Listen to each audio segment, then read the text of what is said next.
equals does your device need fixing? We offer a free diagnosis. We pick up and deliver right to your door, no calls or travel needed.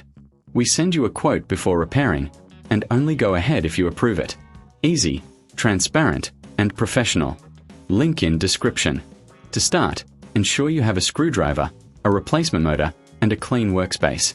First, unplug your Dyson V11. Remove the screws from the main body using your screwdriver. Keep these screws safe for reassembly. Once the screws are out, gently pull apart the casing to access the motor. Next, visually inspect the motor for any damage or debris. A clean motor ensures optimal performance. Disconnect the motor by carefully unplugging the wires. Replace it with the new motor, ensuring a snug fit. Reconnect the wires, making sure they are secure. Before sealing the casing, double-check that everything is in place.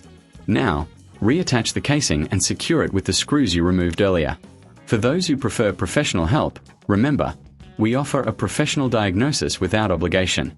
Enjoy the convenience of pickup and delivery at your home. No calls, no travel needed. And always get a quote before repair to avoid surprises. Your Dyson V11 will be as good as new. Does your device need fixing? We offer a free diagnosis. We pick up and deliver right to your door, no calls or travel needed. We send you a quote before repairing, and only go ahead if you approve it. Easy, transparent, and professional. Link in description.